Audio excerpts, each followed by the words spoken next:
Hey guys, welcome to my channel. Today I would like to introduce Ellen Brenneman. We are going to be doing we have been doing a collaboration together, and we will give you a little rundown of exactly what the collaboration is in a minute.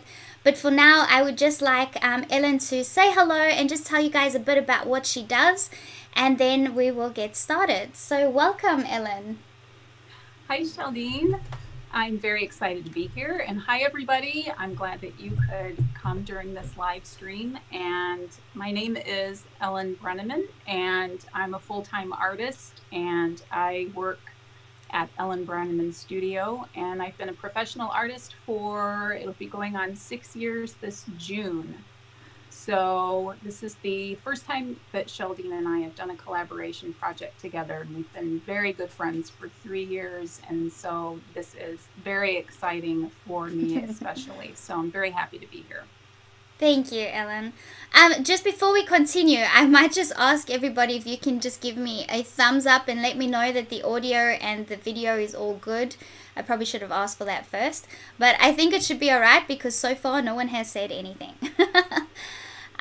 And then also a warm welcome to everybody that's in the chat today.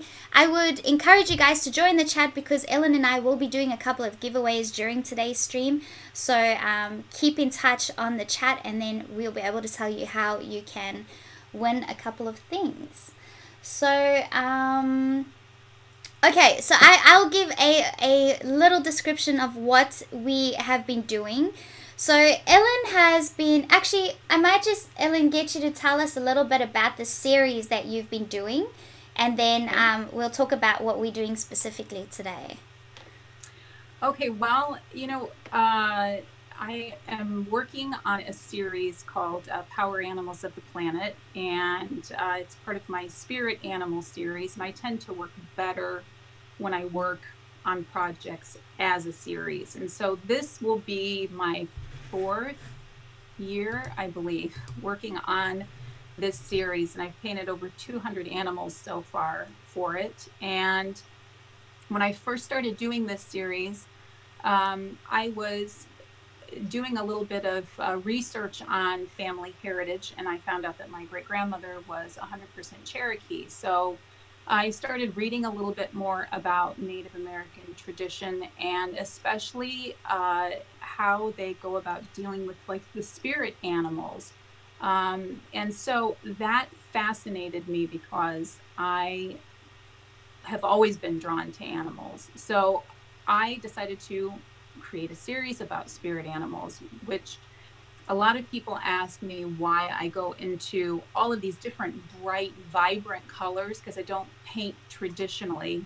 I don't paint like the animal you see before you. I paint in purples and yellows and oranges, just very bright, vivid colors. So I describe it as painting the spirit of that animal, basically. So I can go into a little bit more about that later, but that's pretty much where the series stemmed from. So that is what we're doing today. I am painting my spirit animal and Sheldene's spirit animal, and she is doing the same in her medium of choice. So that is what we're going to be unveiling today. I know, and it's been so hard because Ellen and I, both of us, while we were doing this, we couldn't bring ourselves to stop.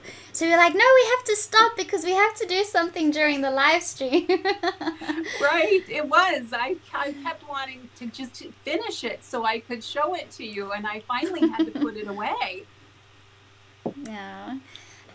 Okay, and just to let you guys also know with the chat, if you have any questions specific to myself or Ellen, if you can put that in capital letters, then it just makes it a little bit easier for me to see the questions. And also in the description you will see what materials we are using, and you'll also get the link to Ellen's YouTube channel, her website, and her Etsy page. So what we're actually going to do at the end of this, on Ellen's Etsy page, we are going to make this sort of a little package, so you could get both prints of these two together if you want it as a set, or you can get it separate. But yeah, that'll be available once we are obviously finished. Thank you, Maureen. Maureen is going to be the moderator, so if you have any questions that we might not answer because we don't look up enough, then Maureen will just make sure that we get those answered for you. Apart from that, I think we can do the big reveal of what we've done so far and start working a little bit on it more. Are you ready? I am ready. I'm going to have to take my phone on my camera here, and I'm going to switch it around so you're not going to see me for just a few seconds. Right. Go ahead. Let me know when you're ready, and I will put the video back up. Okay, so I've got a piece of paper on mine, which I'm excited to reveal. And I'm excited to tell you guys how I did this one because I actually experimented with it, and it's something that I've never done before. So that's what I've done so far. But I'll wait for Ellen, and then you might hear some squeaks and stuff, and that's just Ellen trying to get her video right. I'm working behind the scenes here, trying to get my everything into focus. This time we did a decent test run. I can't believe you and I have never done a collaboration before. We've spoken about it so many times, but we just never got to it until now. But I'm so glad that we finally have been able to do this. Okay, I think I am ready. Okay. I'm gonna let you go ahead, and then you tell me if it's... Yes. Oh wow. Okay. You got some of the butterfly done. I did. Like I said, I couldn't stop. So I kept going just a little bit, but I still have plenty to do yet. Yeah. Oh, good. Do you think you can move it a smidge to the right? Yes. Smidge more to the left. You went too far to the right. Okay. Yep. There. Perfect. Right there? Yes. Thank you. Yay! Fantastic. Okay, so this, you can see that Ellen and I have been working from the same reference, and I'm sure you can tell now that these are our two spirit animals. So Ellen's spirit animal is the wolf, and mine is the butterfly. And so we just found a really nice image of a wolf and of a butterfly, and we decided to put them together in this way. Have the wolf sort of looking at the butterfly instead of... I don't know, we played around with a couple of ideas, and this just seemed to be the best way. But I thought that this was a perfect way to do it, just because my spirit animal is sort of looking at you, we're sort of connecting with each other, and so that way it puts both of us sort of on the page at the same time, and I think you did a terrific job putting it together. I think you did too, as always. I love the colors that you use in all of your spirit animals. It's very, and I find Ellen's choice, or her medium, is very daunting to use because you're using India inks on Yupo paper, aren't you? Yes, India inks and acrylic inks. And acrylic inks. And like, it's so scary because Ellen is putting so many colors together, and usually doing that with inks or watercolors in general, it's I don't know how you do it, but you get the shadows and everything right, and it doesn't end up looking like a big muddy mess. Like, if I had to try that, I don't think I would at all. It would just look like abstract muddy colors, I think. Well, when I first started doing this series, I kept it fairly monochromatic. I used different shades of blues, and then maybe I would throw in just one extra color, contrasting color. And as I continued to work on this more and more and create more animals, I just got very bold and just started throwing colors together. And I never really know what color I'm going to use. And when I started on the wolf, I was going to do it.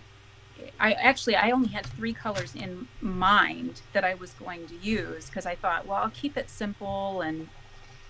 And then before I knew it, obviously, you can see I've got yellows and oranges and burgundies, and it just sort of exploded with colors. So I never know what I'm going to use until it just happens. Puts itself, until it puts itself down on paper. So, well, isn't that beautiful? Yeah, because you're Yeah. doing spirit animals, and it's bringing the spirit out towards you for itself. You don't have to actually.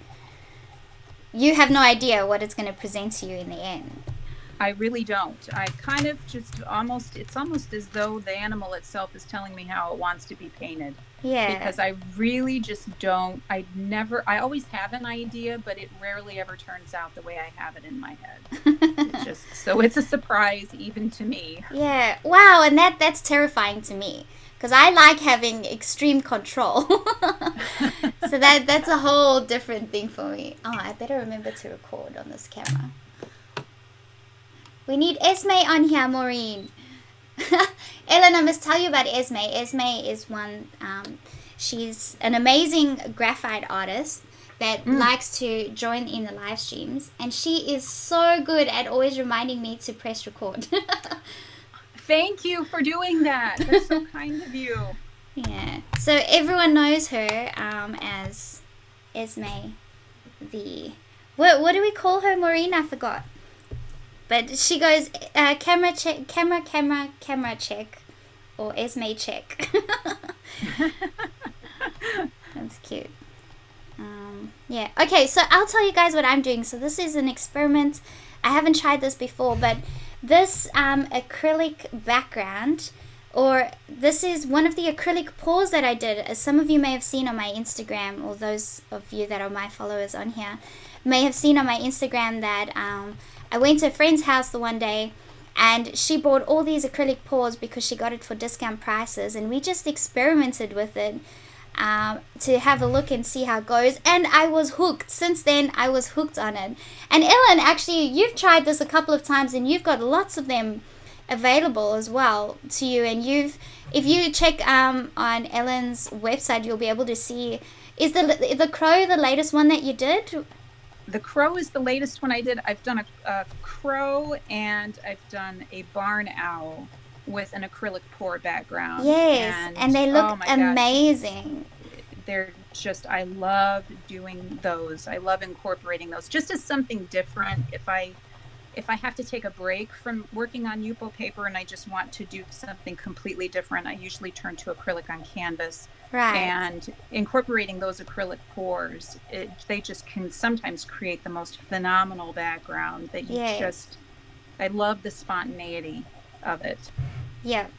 Me too. So I tried it once and I was like, I want to do this forever. It's such an addictive process. It is. And then what I wanted to do is, because since I obviously love my pencils so much, I was like, how can I use pencils, still use this and still use my pencils over the top? And I found out about this, it's called watercolor ground. I'll show you what it looks like. It's called, it's by Daniel Smith.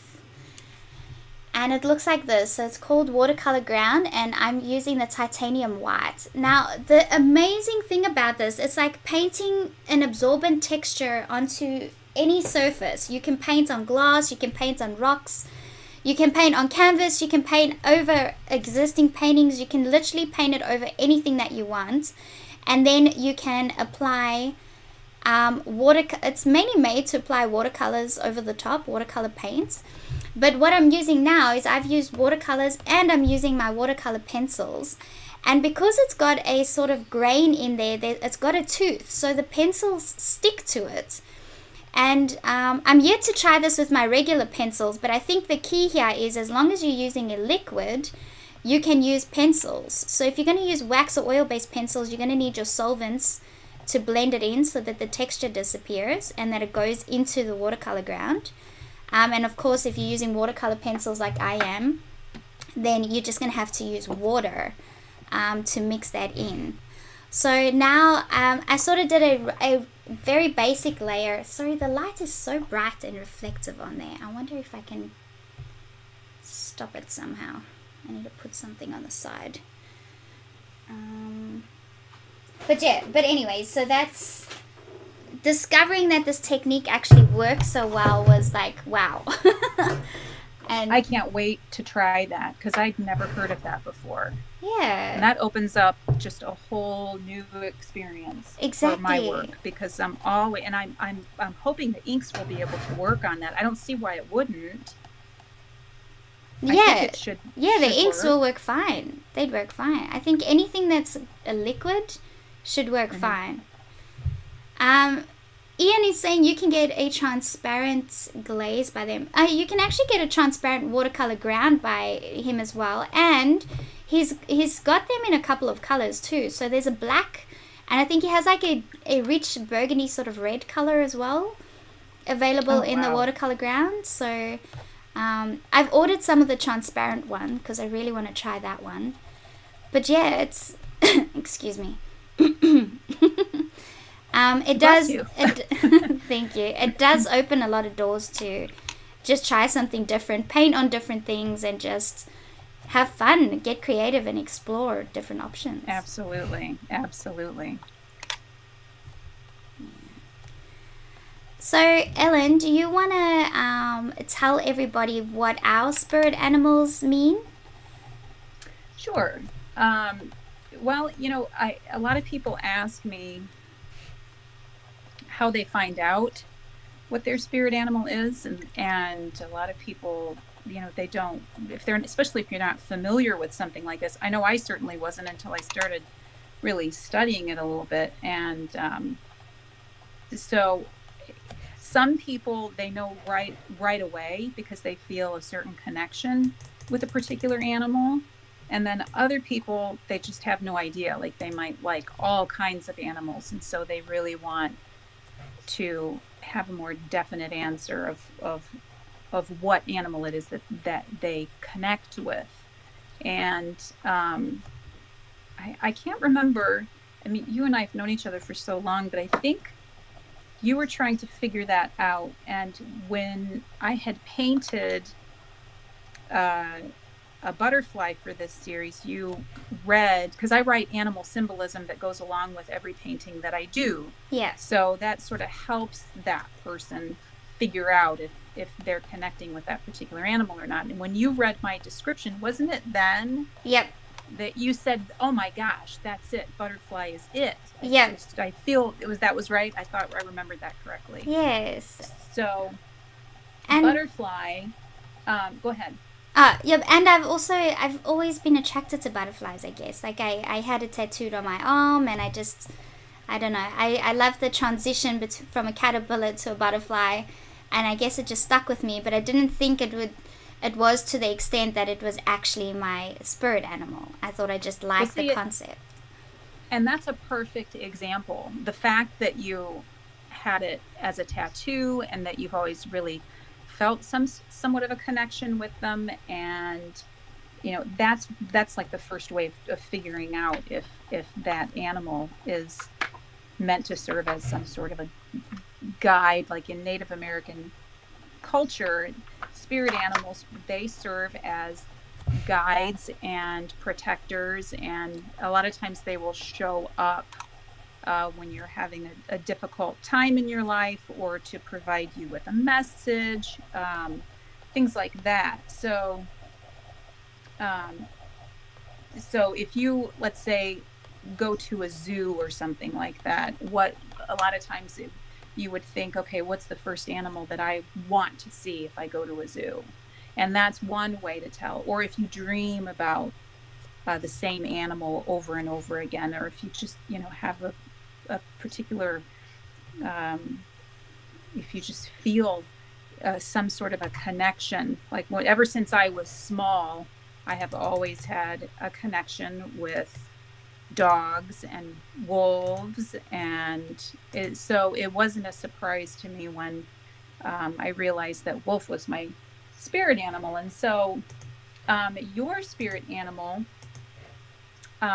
is, and actually I am just going to read from the symbolism that I wrote, because since I am terrible at multitasking, usually when I paint, I don't talk very often. So just to get a full sense of what butterfly symbolism is, I'm going to go ahead and read what it was that I wrote for butterfly. So, butterfly is a delicate beauty, often found in flower gardens, fluttering from flower to flower. She understands the fear that accompanies the unknown. Upon entering her chrysalis, she acknowledges that during the transformation process, she will feel her most vulnerable. However, this stage is critical so that she may emerge with wings spread ready to take flight to wherever the wind carries her. So butterfly serves as a reminder to have faith during troubling times, trust your senses, and know when it's time to stop and surrender to the process. For a more compassionate life filled with wonder eagerly awaits. Embrace the cycles of life. Know when to be still so that you can regain your strength. Remember, there is beauty in the breakdown. So that is the symbolism for butterfly. And I always thought that that described you perfectly, because you are not only very brave and but you always just know when to just let everything go and just let things come as they may. And it's just very fitting that butterfly is your spirit animal, I think. Thank you, Ellen. And wolf, wolf, actually, the symbolism for wolf describes me perfectly, I think. It's almost like someone has opened up my diary and read from it, because it really describes me very well. So wolves are loyalists. They are fierce and unwavering devotion and have been known to sacrifice their own lives for the sake of the pack. They live by a strong set of rules and understand their place within the hierarchy of the pack. Even so, wolves are protective of their sense of individuality. Wolves roam during the night, and the spirit of wolf encourages us to face our fear of the unknown, of things we cannot see. In order to grow, we must keep moving forward and trust that instinctually we will follow the right path. So wolf basically tells us to be disciplined, but also be willing to trust our instincts, be open to learning, and pass that knowledge on to others. Be loyal without losing your free spirit. So yeah, I do think that describes you perfectly. So yeah, so it's been fascinating learning about Native American tradition and how they feel about spirit animals and how they are served as guides, and it's just fascinating to me. It really is. And so to be able to paint an animal in this way is I think that it's incredible to be able to do it. And it's so colorful and just unlike a lot of things that I see out there. And the inks, I can especially get the color that I'm looking for, because I used to do watercolor a lot, but I don't know if any of you have had this problem with watercolor, but usually when watercolor dries, it's a very muted effect. And with ink, as soon as you lay it down, I mean, whatever, this blue that I'm laying down right now will dry this vivid. And every color it dries as it's put down onto the paper, so I can retain all of that vibrancy, and it just leaps off of the page and just envelops me. So I'm very addicted to color, if you can't tell already. Well, you certainly know how to use it, and it's so nice because you have such a particular style. And I actually went through this with you before, where I sort of felt like I didn't have a style. And the one thing that stands out about you is that it's so unique. Like, anybody can look at your series and they know that it's you that done it. So that's what's so great about your work, and it's so nice to have something like that.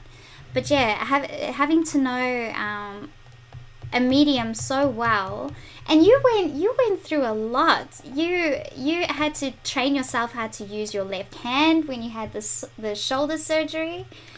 I did, yes. That was around the same time that I started on this series, actually, and how it came about. I was having a lot of shoulder pain, and I really just assumed that it was because it was an overuse injury. I was working on another series at that time, the Mother Earth. Mother Earth series, and I was creating mixed media pieces that were very large, size 18 by 24 was generally around the size I was working on, and each piece took me about a month to finish, working 7 days a week. And so I just thought it was an overuse injury.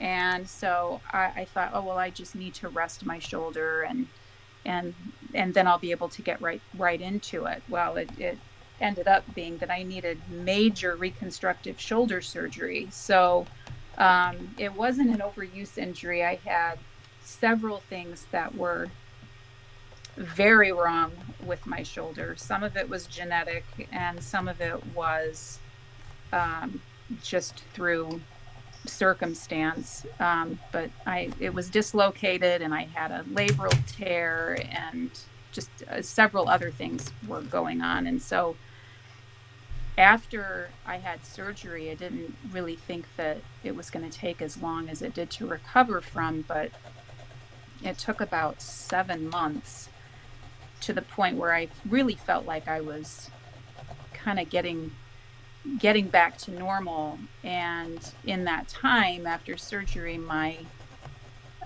fingers went numb after surgery. And so I really just didn't know if I was going to be able to paint again after that. And so I started working with my left hand, my opposite hand. And I thought, well, if I can't paint with my right hand, I'm going to paint with my left hand. And so I started doing that. And I just needed to be connected with my artwork. I didn't care if I sold anything. I didn't, it's just, and if anybody followed my YouTube, or not my YouTube, my Facebook page at that time, I was just posting I was using my Facebook page as sort of like a visual diary. Every few times a week I was letting people know what I was creating and things like that. And it took me so long to finish things because it felt so foreign to use my left hand. But in the end, it was a really good learning experience. And it was during that time that as I was recovering, this eagle was flying overhead of my house, and every time I would look up, at least I thought it was an eagle because it was so large and just massive. Well, it turned out it was a red-shouldered hawk. So, and I found that out because it came to my window, my living room window, and it sat right in front of my picture window, and it stared at me for like the longest time, and then flew up in a nearby tree. And that hawk visited me, I can't even tell you how many times, where it would sit in the tree outside my window as I was recovering. And it was right around that time that I was thinking, oh, I wonder if that means something. I mean, it's so unusual to have a hawk coming to somebody's house to pay a visit like that. Yeah. And that's really how I kind of got started. That's amazing.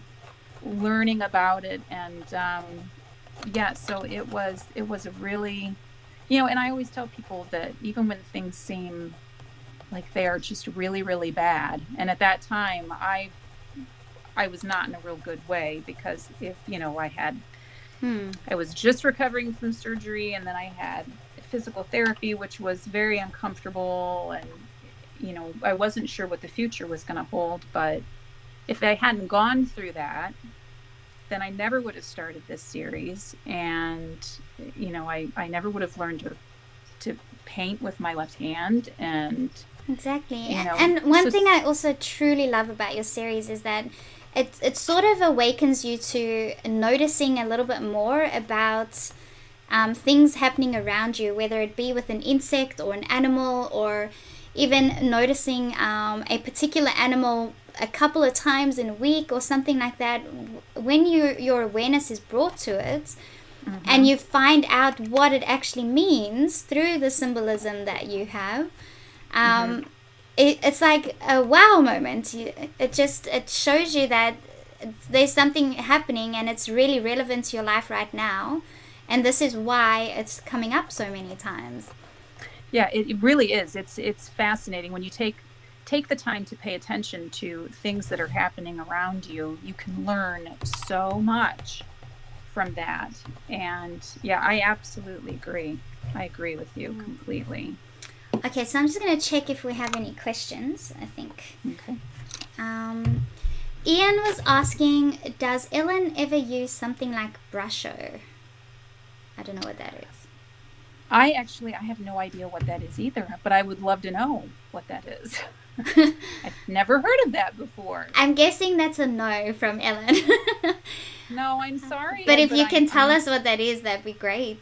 And then, yeah, I would love to know. Ellen, can you use watercolor masking fluid with those inks? I've not tried to do that, but I do know of several other artists who work on Yupo paper who use masking fluid successfully. And because this paper it's a plastic is what it is. So it has a very soft sheen to it, and you can't tear it. It is virtually indestructible. So if you put masking fluid on it and let it dry, it would be very easy to lift off because of the smooth surface of the paper. And so I believe, yes, I believe you could definitely do that. Yeah. I also don't see why you wouldn't be able to. Yeah. It should be fine. Definitely. Okay, maybe we will do a quick giveaway. So Ellen's got 3 packs of prints as a giveaway. So each pack is 5 different spirit animals, so none of the packs are the same. So that's really exciting. And then I'm just going to be doing 3 $20 art gift voucher giveaways. So we'll do one now, and the way it works is we will give you a keyword, and I will give you the keyword once I'm ready to start a timer. So we give you a keyword, and then in the chat you just have to say the keyword once, and please don't say it more than once.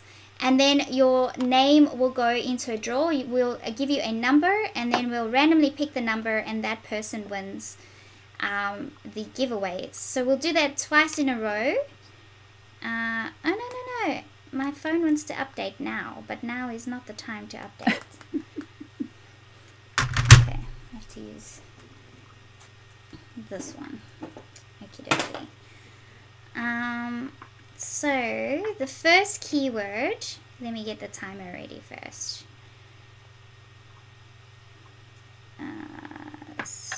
Stopwatch, timer.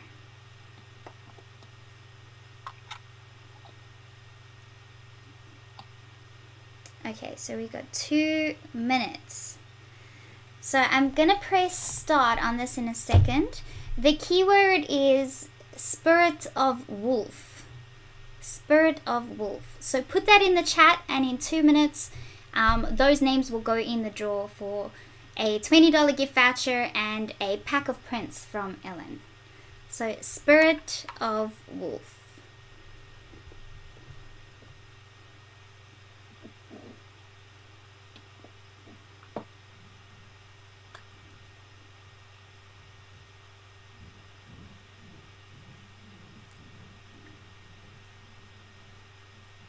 And Maureen is going to be the amazing person that helps me out with giving everyone a number.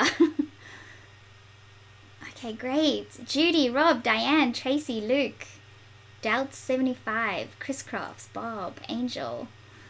I love seeing you guys do this. It's so much fun. The Magical Touch, TMT. Rose, Amy, Margine, Graceland, Darlene, Luella, Josephine, Marie, Anita. Welcome, guys. For those that haven't said hello yet. Nice to see you.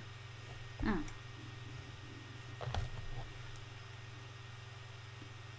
My timer, my phone just locked. So 44 seconds. Christine, hello.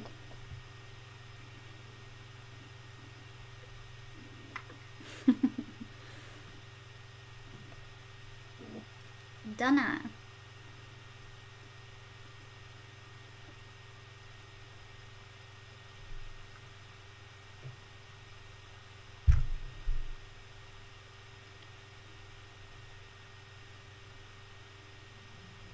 Okay, 10 seconds.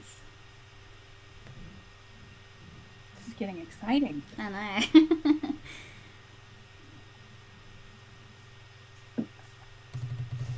There we go. Okay. So that is it. Time is up. So anybody that comments next will not be included. But you will have 2 more tries because we're doing 2 more giveaways afterwards. So Christy, welcome. So I think Christy will be the last one. Maureen says done. Okay, so we're ready to randomize. So the first one that we're going to do now is for the $20 gift voucher. And depending on which country you are will depend on which art store you get the gift voucher from. Okay. So Maureen says maximum, so we've got 23 that just entered this giveaway. So I'm just going to go settings on my phone, go maximum 23, done. Save. And then once you win, if you could please go to my website, sheldenefineart.com, and just on the contacts page, make sure that you get in touch with me and send me your postal address. And then I will, anyone that's won packs from Ellen, I will relay your details to her. But if you guys can just send it there, and then we will know where to post it to. Okay, so the first one for the first $20 gift voucher is number 3. So Maureen will tell us who that is. And then the winner for Ellen's pack of prints is number 22. So number 3 and number 22. Congratulations. Yes, congratulations.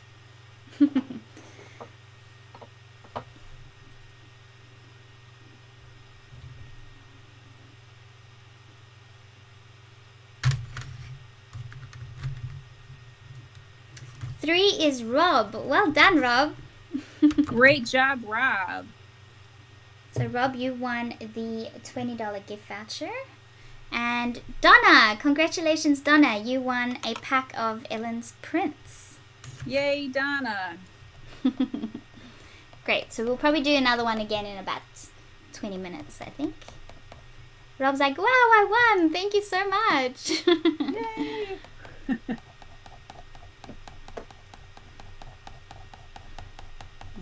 Cool. I was terrified starting this piece because I'm like, I don't want to start over. I really want this to work. I want this to work. It's going to work. And I think in my mind, I just knew it was going to work. Well, I made it that way. And then I was very, very happy when it did because I didn't want to start over.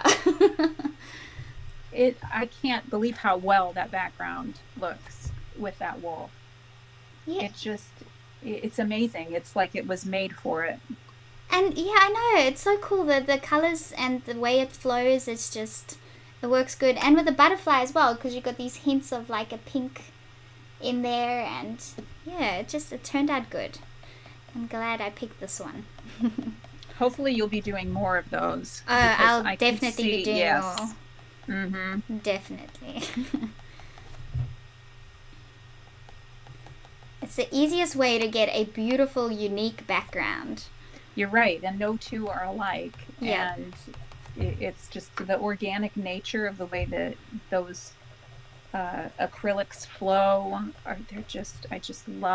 I love doing them. I wish I could do them more, but I find they're so messy that when I do them in my studio, and unfortunately I have carpet in my studio, and so you can only imagine what my floor looks like. There's paint all over the floor, and as soon as I am able, I am going to rip up this carpet and get a proper floor so that I can actually, do something like that without risk of flying paint everywhere. But yeah, it's messy, but messy in a fun way. Yeah. So these big ones I did at my friend's house, and it was very, very messy. And then I was like, nah, I don't think I'm gonna do that in my house. So I did really small. I did the mini canvases over here at my house, and they turned out really nice. And I'm like, yes, I can control the mess of these because they're very small. Right, exactly. The smaller ones I actually prefer. I mean, the larger ones look, if you've ever seen a large one in person, they're very commanding. They have a very commanding presence. But the smaller ones, the inks tend to flow better because they don't have as far to travel, in my opinion. And so you don't have to worry about whether or not you're going to have enough paint. You'll always have enough paint for a smaller one. And the larger ones, I always run out because I'm always so conservative with my paints that I never create enough paint to use as a pour. So I'm always struggling, and I always have to get like another pour together, and then the colors don't turn out as well on my acrylic pours as they do on my animals, unfortunately. So it's funny because I do well with color here, but I do terrible with the acrylic pours. I'm like, well, I don't know what colors to put together. It's just so weird how the mind works. You'd think that I would be able to do that with ease using different mediums, but I don't know if anyone else is like this. But when I have to switch gears and I move from one medium to another, it's like learning everything about it all over again. Yeah, it is daunting using different mediums. But even though it works a little bit different, and you find that the colors don't quite work the same, you still, it's funny, you still go in there with the confidence of just knowing, which is a good thing. It's a good thing. And then I feel that you get the hang of it pretty quickly. So you learn what it's trying to teach you pretty quick. It's not like even though it's a new medium, it's not an entirely new thing to you because you just get the concept. Does that make sense? It does. Yeah, it does.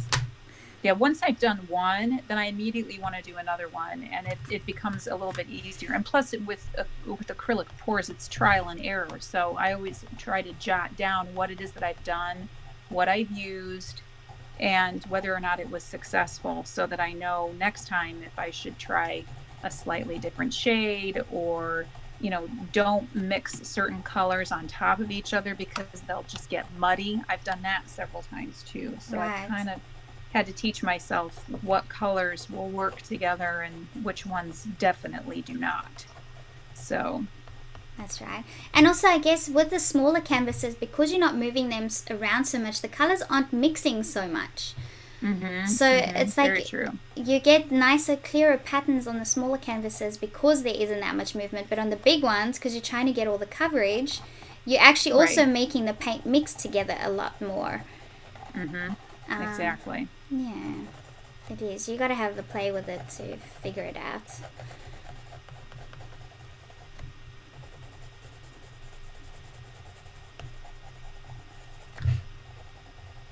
So how many hours do you have in yours right now, Sheldene? I don't know, actually. It doesn't feel like much because I've just been consumed by it. Yeah, I have no idea either. I want to say that I probably have about 5, maybe, hours in mine. 5 probably sounds about right. I think I'm probably about the same, because the butterfly took me about 3, I think. And the wolf, I only just did a splash of the background color. I didn't do too much detailing. But it's almost like the wolf is not requiring so much detail. Like, I feel like I like the face the way it is already. I don't know. Oh, I do too. I don't think you have to do anything else with it. When you showed me your progress of it, I thought it was done. I thought, what did you do? Did you finish it? Oh, really? No. Yes, it did. It looked, I mean, when I blew it up on my phone, I thought, okay, she's got just a few layers in. She's got more to do. But from far away, it looked finished to me. Oh, cool. So this, I'm loving this even more if it's saving me time. If this was a complete drawing, it would have taken me ages. Just with the layering. Gosh. But like, even though it's not super detailed, like if you go close, you can't see like every piece of fur like you might do in a drawing. It doesn't matter, because it's almost like the background is, it's making this automatically seem more detailed, which I'm loving, when it's actually not. It's not really that detailed. But also, this is something I tell my students all the time. If you can get the value right, then that's all you need to concern yourself about, because the values are more important than the finer details. Right. So, exactly. So I like the shadows of the face, so that's probably why I can just sort of leave it. I'll just do some nice little whiskers and fluffy little hairs with a white, and then that should be fine with the face. I actually like it. I'm going to leave it. Just do some details in the ears. But yeah, this is so much fun. Okay, so let's do, what's the time now? How long have we been going? 45 minutes? Okay, so in 10 minutes we'll do another giveaway. And then if you guys have any questions, ask away. So we'll go for another half an hour. And then that'll be it for this. Oh, and also to let you guys know, Ellen and I are going to be doing a podcast once a month, where we will have a theme, and you guys can ask us questions about that particular theme, and we will answer them for you. So we are starting on the 8th of March. Is it my 8th or your 8th? What did I tell you? Did I say 8th for you? You know, that is the thing about you living so far away. I am constantly getting the time wrong. And when I put my newsletter out and told everybody that we were going to be doing this, of course I put your time. Oh, did you? Friday down. Yes. And then I had to send a correction. And this was right after I told everybody, I only send my newsletters out once a month. So you won't get bombarded with newsletters from me. And then that was the first time that I had to send a correction, like an oops newsletter out. So I want to say it's the 8th. It's your Thursday. Well, it's my Friday. I think your so. Thursday. Whenever we get together, you know me so well. You're always like, okay, we're going by your time, Ellen. Yeah, I just give you your time. Yes. You know that I'm going to automatically assume that everything is my time. So, yeah, I think it's the 8th. The 8th. Okay, so I know it's a Thursday, so if the 8th is a Thursday, then that's it.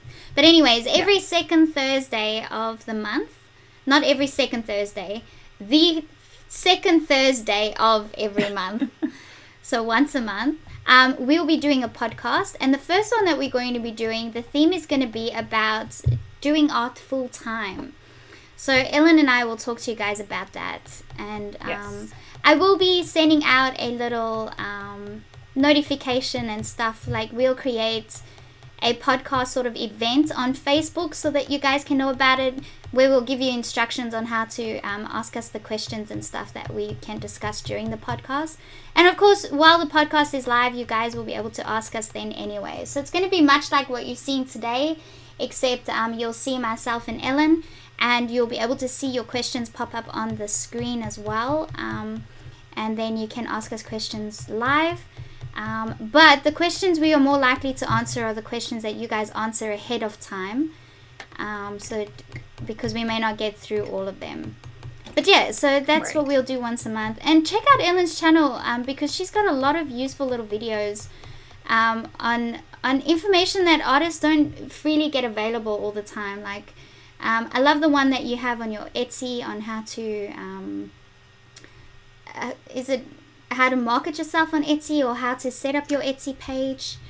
Yeah, I've got several, and some on Etsy on how to go about getting, about how to get found in search results on Etsy, how to get more followers on Facebook. Yep. I have a whole host of videos. Just I'm adding more all the time. Yes. On how to go about. Yeah. Mm-hmm. Yeah, those are really, really useful things, and I think it's also great if you can talk to other artists about things like that. So that's sort of what the podcast is going to be about, so that you guys can get this information from a couple of different perspectives.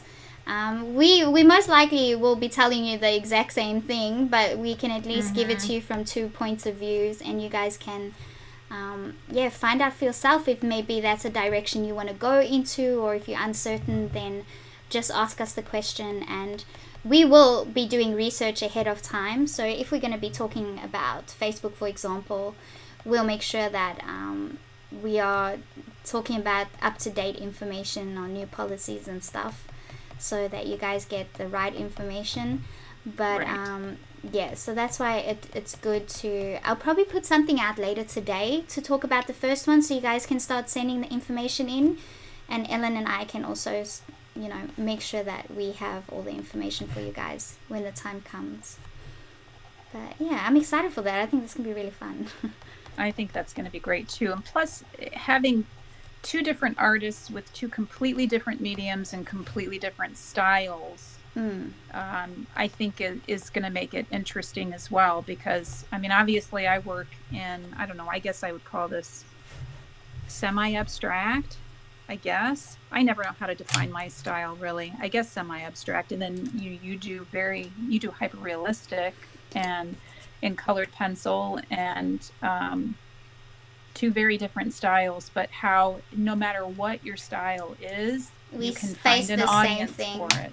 Yes. Yeah. You can definitely find an audience for your style. You just have to know how to go about doing it. And I have had a lot of trial and error in this area. Things that worked, things that didn't work. Yeah. And yeah, so I like to save people from having to go through some of the mistakes that I made. Yep. Yeah, exactly. And it is, and a lot of things are changing. A lot of, I'm finding a lot of, especially the older generation, is they're not that inclined to go the social media way or the internet way.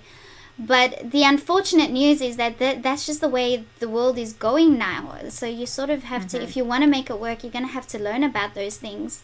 Otherwise, it will just stay small and in town kind of thing, you know. So right, it's a difficult thing for some people to pass. The younger generation gets it fine because obviously they're growing up with it. But those that are older, that, you know, have retired and want to start doing this as commissions and stuff like that, but they don't want to go through the effort. They want the audience, but they don't want to go through the modern way of finding the right audience. So yeah, that's, there's so much to talk about. Like that is definitely something we'll also talk about. And I know it's challenging. It's challenging and it's very daunting if you don't know how to use the internet properly. And so you think maybe it's not for you because you don't know how to use it. You don't know how to engage with people. But I find that most people are on Facebook. I mean, they're all ages are on Facebook, and you can always just start out on Facebook until you get comfortable with the idea and then grow from there. But the idea is just to get on social media, because there has never been a better time to be an artist than right now. You know, back when I was small and wanted to be an artist, which I've always wanted to be an artist ever since I was very, very small. But as I was growing up, especially in high school, they were teaching us that, you know, you had to get your work shown in a gallery, and then it was like you had to move to New York in order to even be considered, not to be a joke, you know, as an artist. You had to go somewhere where all the artists went. You had to study at the finest schools, and it was all about building a resume, and people would only look at you if you went to certain schools, if you lived in certain places, if you were shown in certain galleries. And that is not the case anymore. You don't have to do any of that to be successful. Exactly. So it's definitely something that I think everybody can learn from. Okay, I think we have a couple of questions. Tracy is asking, what type or brand of colored pencils is Ellen using? Ellen's not using pencils. I am, actually. I think what she's talking about, they're Prismacolor pencils, actually. It's the only time that I use Prismacolor pencils. And that is for the detail work that I do. So in my Spirit Animal series, I tend to focus a lot of detail around the eyes. To me, the eyes are like the nucleus of the soul, so to speak. And so I try to get as realistic as possible. If you have a chance to look at any of my work, you'll notice in every single one of my paintings, the eyes are very, very realistic. And then as you move further out from the painting, that's when it gets more and more abstract. But the eyes are always what sort of locks people in first. When a viewer sees my painting, usually it's the eyes and that they lock with first. And so I have found the only way to get that kind of detail is with Prismacolor pencils, and they work beautifully on Yupo paper. Now, not all of them do. I have found that some, I don't know why this is, maybe you know, Sheldene, because you've worked with them for so long, but a lot of times, like black works beautifully. I can get little tiny hairs, I mean, just as thin as you can imagine with black Prismacolor. But if I start going to, let's say, a different shade, and it could be like a burgundy, I don't know, what is this? This is like magenta. If I use this magenta, it feels a little bit waxier, and the color doesn't go down on the paper nearly as well. And so I don't know if certain Prismacolors have more wax in them than others do, but I would say experiment, because many of the colors work beautifully, even if you only use it as like an accent or to try and get in for detail work, if you should decide to give acrylic inks a go. But yes, I use the Prismacolor pencils, and they work really, really well. Yeah, you were saying to me that, because I haven't tried it on Yupo paper yet, but you said that it works really well on Yupo paper, so it does. I must definitely give it a go. And I've been meaning to. I have been meaning to. You only have so much time in a day, and you are very busy, so when the time is right, you will. Exactly. You know, and another thing I find with these Prismacolor pencils too, like I'm using Poppy Red right now, and right here at the wolf's muzzle, there's still a lot of water. Water basically, if you're not familiar with Yupo paper, for those of you who've not worked with it before, it's not porous at all since it's plastic. So when I use water on top of this paper, it just sits on top until it dries on its own. There's no absorbency in the paper, so it just basically has to sit there until it evaporates and dries on its own. And I'm able to get in with certain Prismacolor pencils and sort of play with the water, and it almost mimics watercolor. The color of the pencil just sort of melts into the water. That's so strange, because it's wax. Exactly. It's fascinating how that works. And I mean, I'm doing it right now. I'm just tapping this color onto this little puddle of water that's sitting here, and you can see that it's just getting redder and redder. And if I don't like what I have, I just take a piece of paper towel, and look at that, it comes right up, and you can wipe it clean. So if you are hesitant, if you're like, oh my gosh, that's just too much color for me, I just can't handle that much color, with this type of paper, if you make any mistakes, you can wipe it up, as long as it's still wet, obviously. You can wipe it up, and you'll wipe it right back down to just the white paper, and just try over again. So it's really a very forgiving paper, and you can use many different mediums on it. I love this paper so much for that reason. Yeah, I've used that paper once with the Faber-Castell Pitt pens, which are India ink pens. I think you remember the boxer with the drool. I do, yes. I loved it. I couldn't believe how realistic I got it to look from marker pens. I think that was me really acting like a very happy child during Christmas during that video when it turned out the way it did. So I fell in love with the paper and I fell in love with the pens then. So I really need to keep, I need to do another one with it. And I initially, if this wasn't going to work out, then that's what I was going to do. I was going to use the Yupo paper with the markers instead. But, yeah. But yeah, that boxer turned out beautifully. I mean, everything you do always turns out. I've never seen you fail at anything before. Everything always ends up coming out in the end.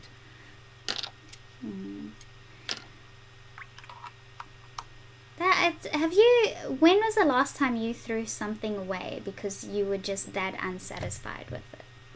Oh gosh. You know, I am a very stubborn person, and I will work something to death before I will throw it out. Yeah. So I'm guessing not very often. I have done it in the past. I've done it. I mean, if I'm working on something specific and I see early on that it's really just not, like, if I make a giant mistake that I can't correct, then that's different. But if I'm working on something and I've put in several hours and it just doesn't appear to be going where I want it to go, I am a firm believer in mixed media. So if I am having trouble, like, let's say that if I'm working on this ear and this blue is too blue and there's no way for me to get it off because the blue is dry, I will grab white acrylic paint and I will paint over it and then reapply either acrylic paint over top of this, or I'll try acrylic ink again. I am all about experimenting. So I'm constantly experimenting. I'm like, well, what's the worst that can happen? You know, I mean, it can't look any worse. Generally, when I get to that point, I'm like, well, it can't look worse. It can only get better. So I may just, I don't know, let's try this and see how it goes. That's so good. I'm very, well, for better or for worse. Sometimes I think that I've wasted a lot of time because I probably should have given up on a few things and I just absolutely refused to. But there have been a few, but I have a stack of things that I've worked on that didn't really go the way I wanted to, and instead of throwing it out, I just put it in a pile and then I come back to it, you know, a few months later.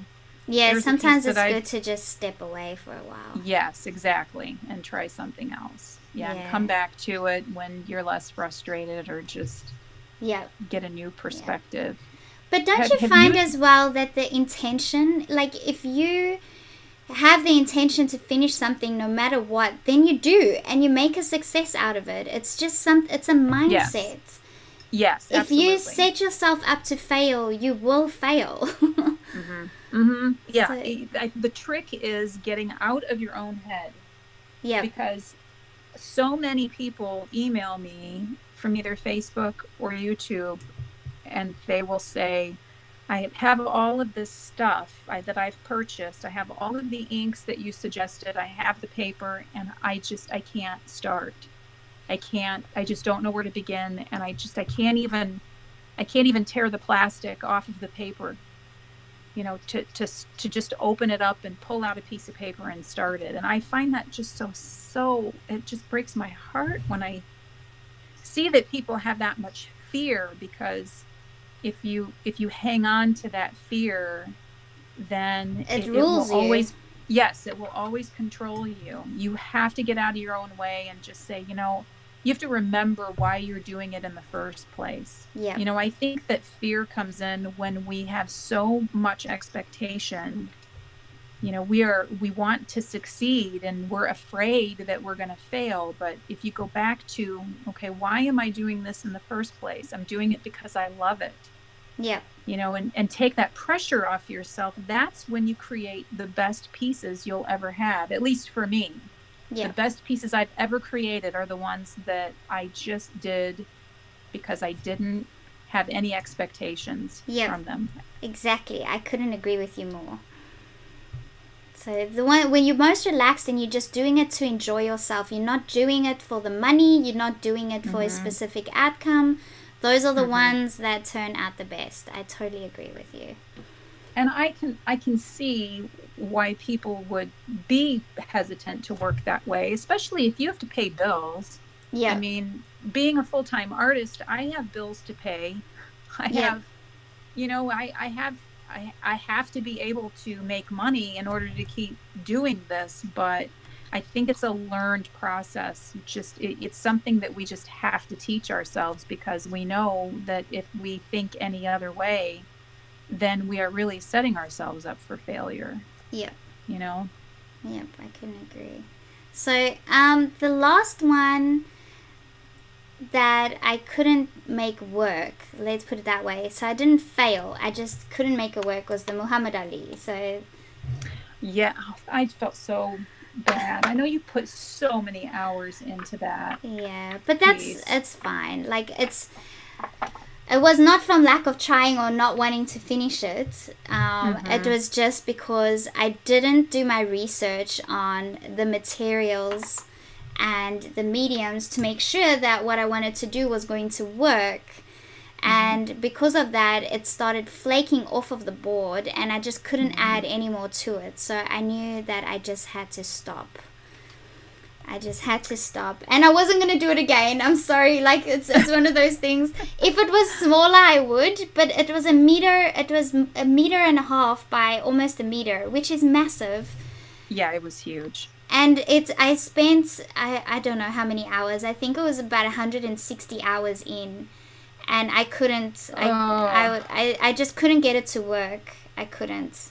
I tried. I really tried, but you did. I know. You worked so hard on that.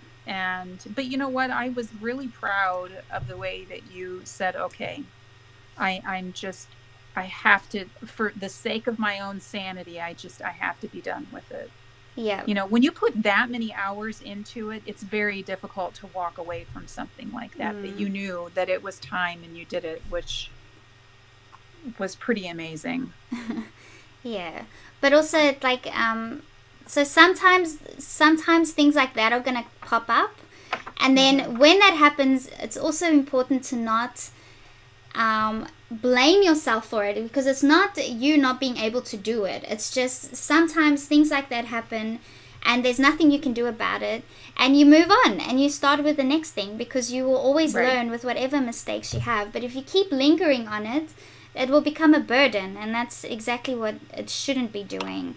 So it's nice, Exactly. if you make mistakes like that, or if there's something that you cannot make it work, not because you're not physically able to, but because the medium won't allow you to, for instance, like they Hmm. use the Muhammad as an example. But Hmm. I like to ask myself, what was the reason for this happening to me, and what lesson was I supposed to learn from it? Like, is there something that I was supposed to notice or realize? Um, for in my life in particular. So I like to think of things like that happening in my life as being a lesson of some sort. Yeah, absolutely. Yes. If you look at it that way, then I mean, not only are you a lot happier as an Yeah, individual in general, but there's always a lesson to learn in every experience. I firmly believe that everything happens for a reason. yeah, yeah. It does. So, And I think the lesson in that one for me was that sometimes we put so much time into something that we think we need in our lives, but then we eventually come to realize that we don't. And then mhm, we're so deep into something that we need to allow ourselves to realize that it's okay to stop and move to something different. So I think in mhm, everything in our lives, we get through those stages where we think that something might work for us, whether it be, a change in career, or whether it be, I don't know, buying something. It doesn't matter what it is. Sometimes you can become so obsessive about something that it's not healthy in a sense, and then you need to just realize when it's time to step away and stop focusing on the fact that you wasted all that time on something, because that's not what the lesson is. The lesson is that you've gone into it deep enough to know that something needs to change, and you mhm. need to go in a different way and move on from it instead of lingering on it. So it's I don't know. Art is amazing. I think you get so many different life lessons from art. You go through so many emotions. You go through extreme times of frustration where you're like, oh my gosh, this is driving me crazy. I'm so frustrated. I just can't do this anymore. And then when you persevere and you finish it, there's nothing more rewarding than you actually going through those things to get the end result. So, and then you have the opposite. You've got times like I experience mostly is so much peace. Peace and calm, and just the ability to sit here and have some time in my own mind and with myself to enjoy it. Those are also amazing things to look forward to. So art always has something to teach you, and you never know what you're going to experience in the day of creating. It's definitely something I encourage everyone to do in their own way, whether it be crafts or whether it be woodwork or any sort of arty thing. It's very good for you to do it because you learn a lot from it in all sorts of ways. Yeah, I could not agree more. Okay, so let's do the second giveaway, I think. Radio, you ready? Let's do it. Okay, so the next keyword, let me get my timer ready. The next keyword is spirit of butterfly. So type in spirit of butterfly in the chat. Only do it once per person. And then I'm giving away another $20 art gift voucher. And Ellen is giving away a pack of 5 prints of 5 of her spirit animals. So 2 minutes, spirit of butterfly.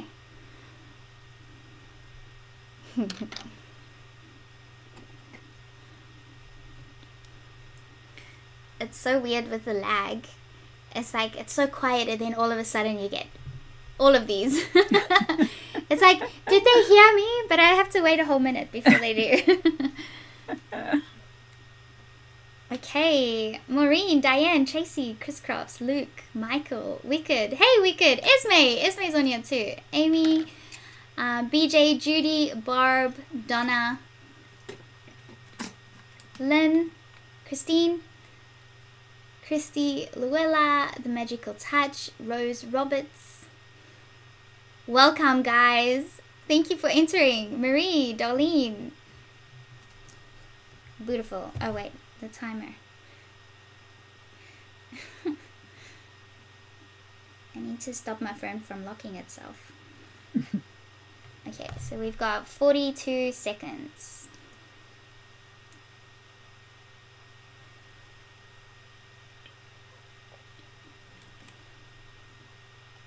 So it's 30 seconds on my phone and like 40 seconds on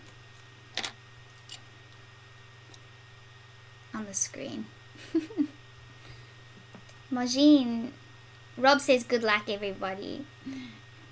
Rob won the first one.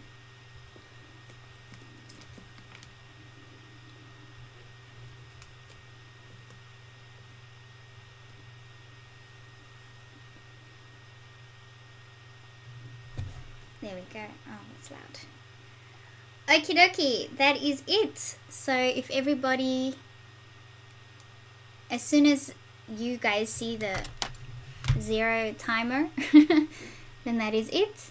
And Maureen will let me know when she's ready, and then we can pick 2 winners.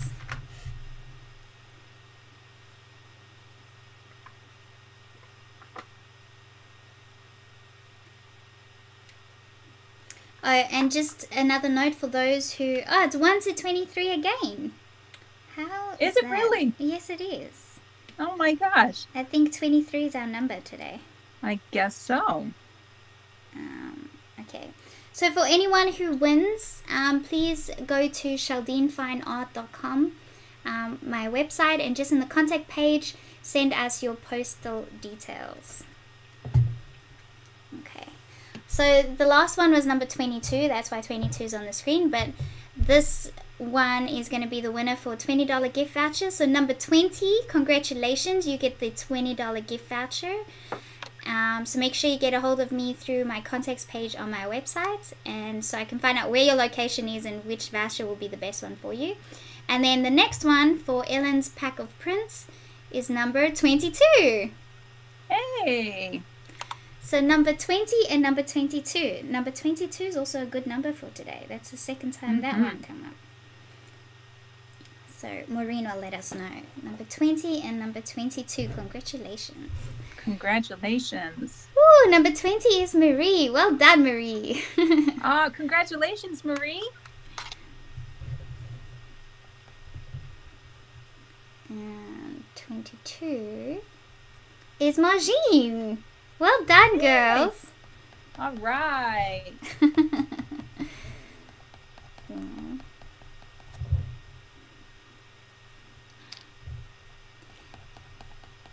Esme's saying that she missed so much. You didn't really. Ellen and I have done most of this before we started the stream, so we're just doing a bit more while we are live. But I want to tell you guys, so the video is going to be so cool. So I don't know how I'm going to do it yet, but I'm going to figure out a way where Ellen's going to be sending me the video for her her ink drawing of wolf and butterfly, and then I'm going to create a time lapse where they sort of overlaid so that you can see the spirit of this wolf and butterfly sort of appear as I draw my time lapse, and you're going to see Ellen's wolf and butterfly appear over the top at the same time. So I'm going to have a play around and see what that will be like, but I think it'll look pretty freaking cool.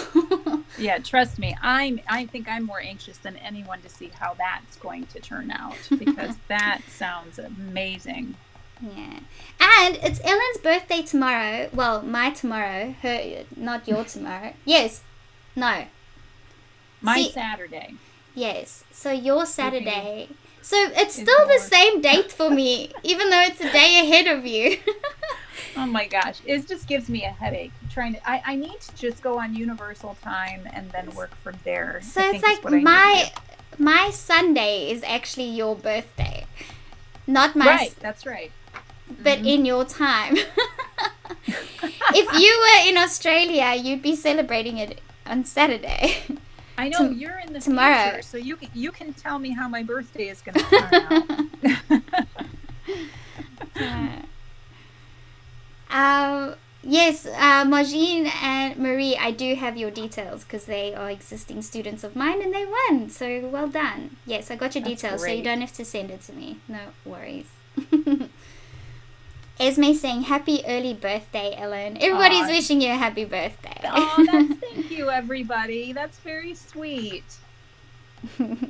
Sheldene has the best students and the best people following her. Okay. And I do too. I've got great people that follow me. I don't know. We just have the best people. I'm so fortunate for the people that follow me on YouTube and on Facebook. It's just, and your people just are so kind. Yeah, everybody's really, really friendly. And yeah. Wicked is saying, I missed a lot. 40 minutes and was shocked with the progress. I wish we could do that in 40 minutes. She's like, oh my gosh, yeah, can you imagine? Oh wait, she says, like, I know you're fast, but this was just something. No, we were mostly done with this. We just adding bit more detail. Yeah, otherwise our live stream would be the ugly phase, wouldn't it, Ellen? It goes through the ugly phase before it goes through a pretty phase.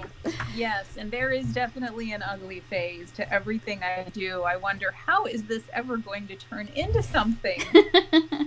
But we have to get past that phase. Everyone goes through that. Every single artwork. That's right. It takes a while.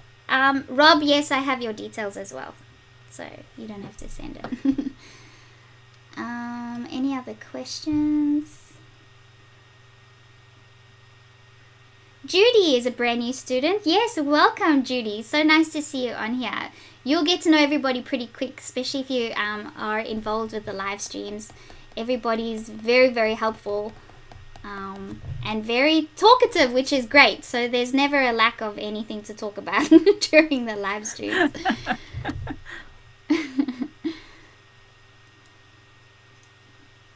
Ooh, Esme saying, Sheldene, at first glance I thought yours was done with sand. The colors flow so smoothly. Thank you. The background was done with using the acrylic pouring method. So that's why it looks so freaking awesome. And then I used the watercolor ground for the wolf and the butterfly, and now I'm drawing over the top of it with watercolor pencils.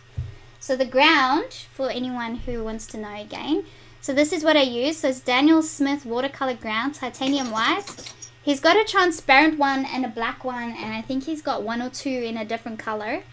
And what it is, it's literally an absorbent ground that you can paint on any single surface. It can be on glass, it can be on rocks, it can be on acrylic paints, it can be on anything you want, literally anything. And then you apply something that, so if you're going to use pencils, you need to use a liquid with it afterwards. So if you're going to use watercolor pencils, you use the water to make the pigment absorb into the ground. And if you're using oil or wax-based pencils, I haven't tried this yet, but I'm assuming that it would work the same with solvents, so that the solvent will absorb into the ground. And then obviously it's made for watercolors, so watercolor paints or inks or things like that won't have any issue with it at all. So that is what we're doing today. And I will be doing more of these because I'm enjoying this so much. It's so much fun and it's so easy, and the background just adds so much intrigue to it that I will definitely be doing it again. And Ellen should be doing some of them too, I think. So Ellen, did you end up buying the watercolor ground yesterday? I have not bought it yet, but I am getting it. I'm definitely getting it because I've got so many of these acrylic pours that are sitting here in my closet, and I don't know what to do with them, but having that it'd be amazing to see you do it with the inks. I think that would be really cool. Very, very anxious, and plus it'll go a lot faster for me too, because with the crow that I did and the owl, I think I must have put in 30 hours maybe. Wow. On each of those paintings. I'm finding, well, acrylic paints are so much slower, obviously, than working with on inks. Yupo paper, and it's a commitment. So I don't have time to do anything else other than those. But to be able to speed the process along a little bit better would be phenomenal. Yeah, it would be. It would be. Okay, so it is 9:25. So I think we'll go for another 15 minutes, and then that is going to be it for today's collaboration. And then at the end we'll do the final giveaway. And so if you have any questions, now is the time to ask. And we have a little bit more to go.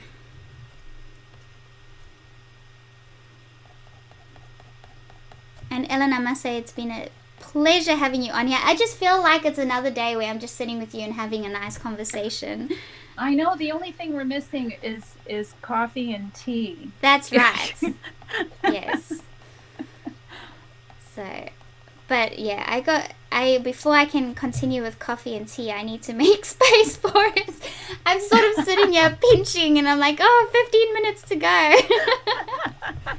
I was thinking about that too. I thought, oh gosh, I better not have too much tea, or I'm gonna have to say, okay, I'll be right back. I did. I had a whole bottle of water before we started. It's obviously caught up with. It's all right. I can hold that. Yes, so Maureen's saying that I have in the description, you'll see I provided all the links that you need to see Ellen's work. And if you want to get in touch with her or just follow her work on YouTube, then it's all in the description. And I've also listed the materials that we are using. Actually, one thing I didn't list, Ellen, is what brand of inks are you using? So if you decide to purchase any, you will notice when you go to the art store that there are a few. There are India inks by Dr. P.H. Martin's Bombay. They're called Bombay India inks. And then there is another major brand that I use of acrylic ink that is Daler and Rowney FW acrylic artists ink. And they both work equally well to achieve the result that I'm getting.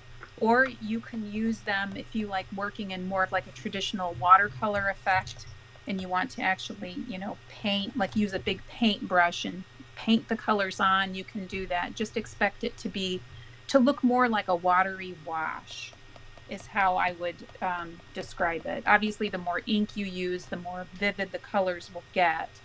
But those two work equally well. There is another brand that, oh gosh, do I even have it here? There's another brand, I can't think of the name of it, that does not work as well because when the ink dries, it dries very sticky. So I would stick with these two. I don't know why that name is escaping me, but the FW inks by Daler and Rowney or the Bombay India inks work equally well. So are those the two that you're using now? Yes. Mm-hmm. Okay. Yeah. I might get you to remind me to put that in the description later. Okay, I'll do that.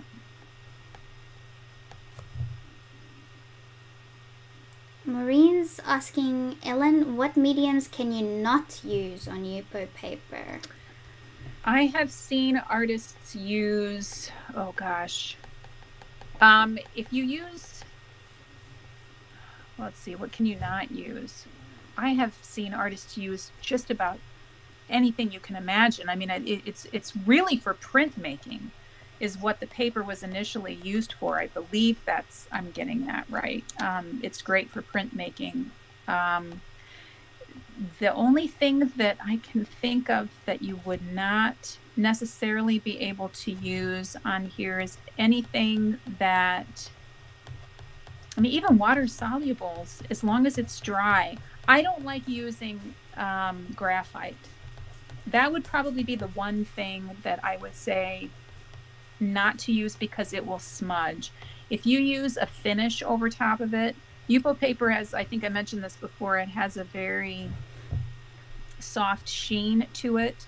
So I have found it difficult to match a particular finish. Like if I put a matte finish over top of it, then I have to obviously spray the whole thing down. Otherwise, if you look at it from an angle, you'll see some of that sheen coming through, and it'll look kind of strange in certain lights. But graphite, I don't like the way graphite handles on Yupo. I'm sure that there are people that probably use it very successfully. I don't particularly like it because it smudges, it gets all over the place, and if you use any other type of mixed media over top of the graphite, if you happen to use an eraser on Yupo paper, then it sort of acts as a resist. And the same thing with the oils on your hands. If you have oily fingers and you happen to touch the Yupo paper with your finger, then the oil on your finger will act as a resist on the paper as well. So it is a little touchy in certain ways, but you can easily get around those things. I mean, if you find that something acts as a resist, which I've done, because I mean, obviously I have to touch this paper, I usually get a hard, wet paintbrush, and I will just scrub over the area that's acting as a resist, and it'll eventually like lift off, and then I can apply the ink over top of it. Okay. But yeah, people use just about anything on this paper. So really, the sky is the limit. Yeah, I'll definitely test a couple of pencils on there because it'll be interesting to see. I wouldn't imagine that you could use pastel pencils on there though. You know, I've never tried it. This paper, when I started using this paper, not many people were using Yupo paper. Yeah. And so still a lot of people have never heard of it. before. I'm surprised by how many people still don't know what it is. They're not very familiar with it. So there are people that are finding new uses for this type of paper still today. So I would just say experiment, and then you find something that you find no one else is doing, keep doing that. Because, Yeah. that's always good. That way hopefully you can teach others as well what works and what doesn't work. Yeah. Okay, well, I will do an experiment with different pencils on the paper and see what effect they have. Yeah. Including pastel pencils, someone was asking. Luella's asking, does the Yupo paper come in pads of sheets, or do you have to buy the sheets each? You can buy single sheets of Yupo paper as large as, oh gosh, Yeah, you they can get buy them huge. huge. Or I've seen them as small as 5x7. 9x12 is, I believe, the next size up, and then 11x14, which is the size that I normally work with, is 11x14. But you can get them, especially if you go into like Blix has them in single sheets, very, very large. And can you get them in pads? You can get them in pads. Okay. I get mine on Amazon because no one around where I live carries them. I have a Michael's, I have a Hobby Lobby where I live, and neither store still to this day carries any Yupo paper. So I get mine either when I travel to Chicago and go to Blix, or I get mine on Amazon, and they come in a pack of 10 sheets. So 11x14 I can usually get, I'd say, between $17 and $18, I would say, and usually with free shipping on Amazon. That was the last time I bought it. I know prices change all the time, but yeah. I have to check. I'm not sure about Australia. I'm pretty sure I've seen single sheets of Yupo paper at art stores here. In Melbourne, in Melbourne, I only went to Melbourne once, and at that time, yes, the where did we go? I don't even know which one we went to, but they had big sheets of it, and I think Eckersley's sells them as well, which is my main online supplier that I use. So I see. I'll have a look for those in Australia.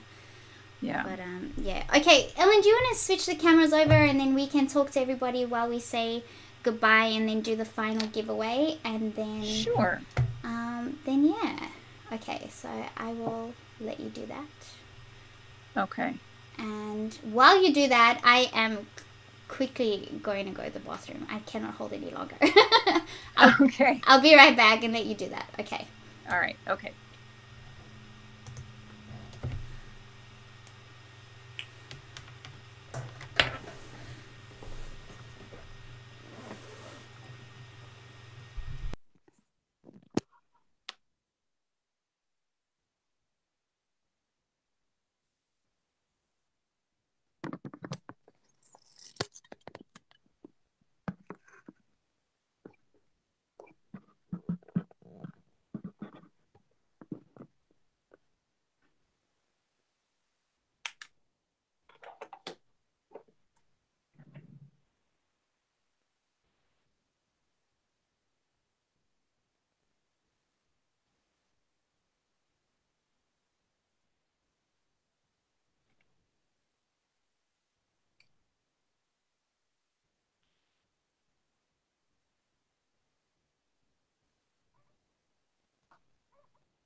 I am. Okay. Alrighty. Let me turn my camera back on. Cool. There we go. Okay, so for those that tuned in a lot later, we'll just give you a quick rundown of what we actually did in today's collaboration. So Ellen and I did a collaboration on our spirit animals. So Ellen's spirit animal is the wolf and mine is the butterfly. We made up a nice little reference. So we both are using the same reference, but we did it in our own style. And mine is not so much my style, but I sort of experimented with something completely new, which I really enjoyed. But anyways, during today's process, you guys were able to ask us a couple of questions. We did a couple of giveaways. We're going to do a final giveaway as well in a minute. And then Ellen also just explained a bit about what spirit animals are and about her series and about our spirit animals. And we just got to enjoy the day together. It was really, really nice. So, It was fun. any last questions? Doesn't look like there's any other further questions. So we'll do the final giveaway and then we will say goodbye and tell you guys what's coming up next month. Okie dokie. So I wonder what we're going to make the final keyword. Let me get the... Oh, I almost hung up on you.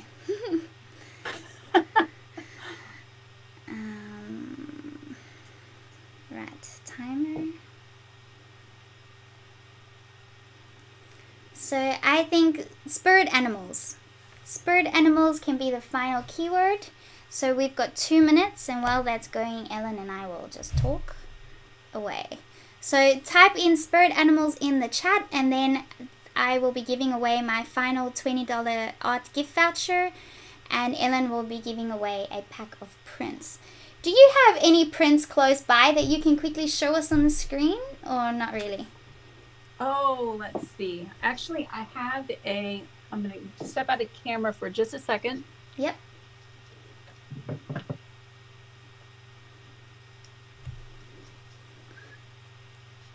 So this is an original, but this is one of the few originals that I've actually kept, and it doesn't look that great. Oh, wow. Well, there we go. Does.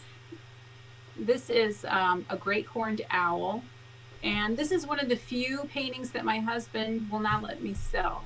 Oh, that's good.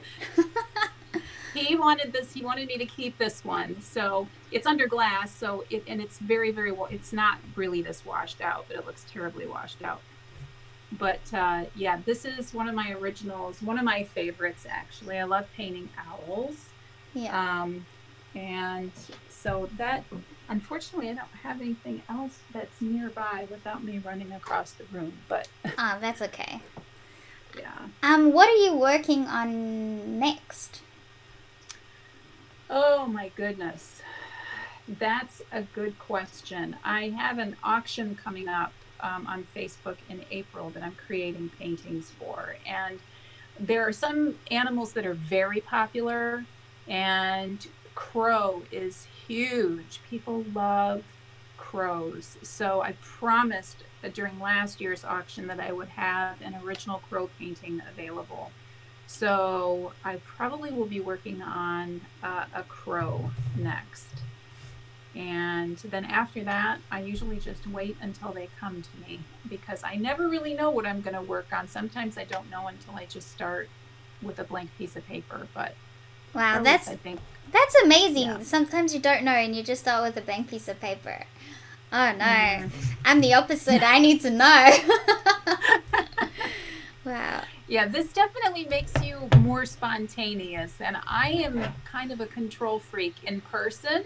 So for me to work like this is not really like who I am in general. I should say I'm a recovering control freak, because obviously, we don't really have a lot of control over what happens in our lives a lot of times. But yeah, this is definitely, it's spontaneous, and it helps me to be less of a controlling person. So I'm very happy to be working like this.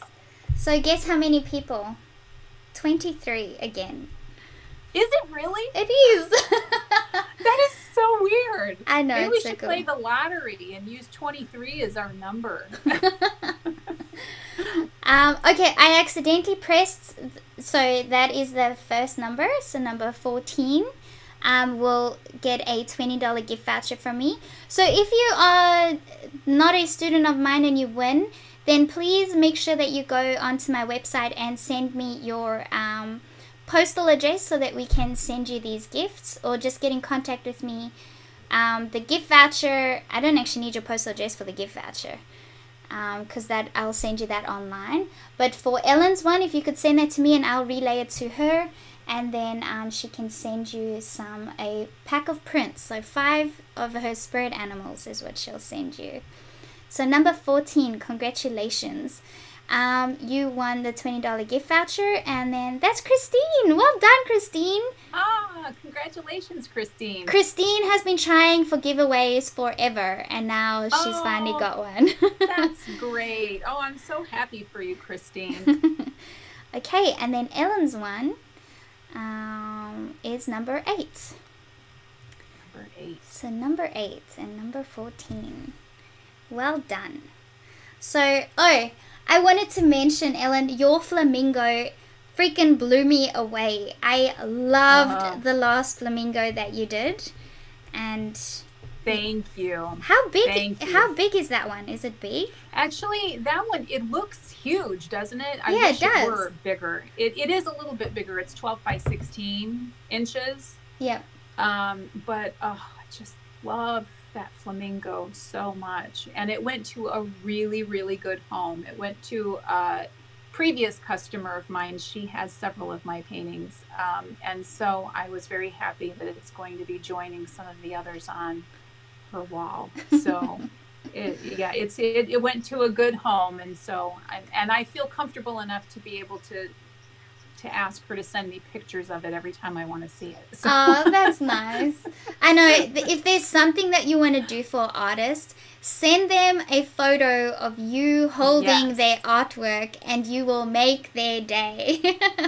Absolutely. There is no greater gift than to see your artwork being appreciated, because usually, I mean, a lot of times, especially when I sell on Etsy, I've had so many sales on Etsy where, I always wonder, well, did they like it? Because, a lot of people don't leave reviews either. I only get about maybe 15 to 20% of my customers will leave a review. And so when I get them, I'm always just very, very happy to know that they really enjoyed what they received. So yes, it's always a great, great gift to hear back from customers that they actually like what they got. So yeah, it's really nice to see that. Even something as simple as a postcard, if you send us a picture with you holding the postcard, it's really nice. It's so nice to see that. It is. It's very nice. Because you know what? Postcards are the easiest way for you to collect an artist's artwork. Actually, speaking of that, do you still do your postcard packs, yearly packs? I haven't done that. I did it for 2 years. I had like a Spirit Animal of the Month club where I would send one card out per month, and I did that for 2 years, and then I got so busy that I didn't continue on with it. But I do have a few leftovers. I think I have a few packs left on my Etsy site, I think, that I'm sending as a whole pack, like a pack of 12. So that's a good idea. Those were really, really popular because they have the spirit animal information on the back. Yes. So you get the print on the front and then flip it over, and then you would have all of the symbolism I wrote on the back side, which is really nice. I had a thing with Ellen, because I collect a lot of Ellen's stuff. I think I got most of your postcards. And I would have them all in my drawer, and in the morning I would just pick one. And it's so weird, like most of the time it was very, very relevant. Or sometimes I'd have to think about it, and it would come to me later during the day, then I would understand what the card meant. So it's just one of those things. It's so cool. You could use it as, some sort of encouragement or a food for thought first thing in the morning when you pick it up. But now that I have most of them framed all around the house, I don't see the back. I have to take them out the frame. But yeah, I know where I can find them. I just have to go onto your website or your Facebook page and I can find it. But right. But yeah, they're really good. Okay, Diane, congratulations. You were the one to win Ellen's third pack of prints. Well done. Congratulations, Diane. Yeah. That's great. I hope you enjoy them. So thank you. I will give Ellen all that information so that she can send it to you guys whenever she's ready. And I must thank everybody for joining us today. We had a blast. It was really fun. And thank you so much for doing this with me, Ellen. It was a long time coming, so I'm glad we finally did it. It was. I'm glad. And hopefully we'll do another one too sometime soon. And we'll have our podcast to keep us company in the meantime. So I'm anxious to get that started. But thank you for having me, and thank you everybody for being so gracious and kind, and I was very, very happy to be here. Thank you, Ellen. And with Ellen, she just mentioned the podcast. So for those that missed out on that bit of information, the second Thursday of every month, Ellen and I will be having a podcast, a podcast where we'll be talking about things that artists want to know about. So the first topic we're going to discuss is going full-time with your art. And I will put a little Facebook event up, which Ellen will have on her page as well.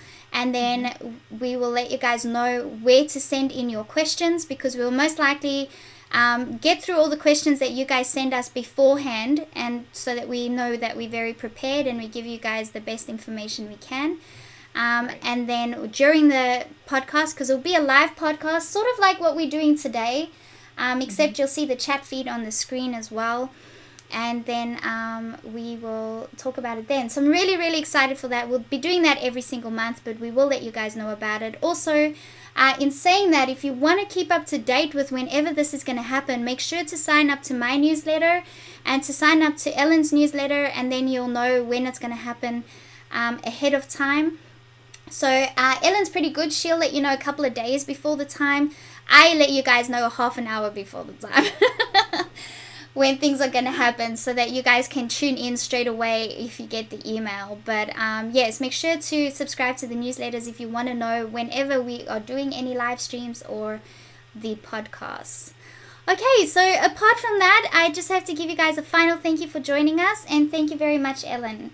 This was wonderful. Thank you, Sheldene. Thank you for having me, and thank you for everybody for being so gracious, and hopefully I will see you again soon. You will. Okay, thanks guys. Bye. Bye.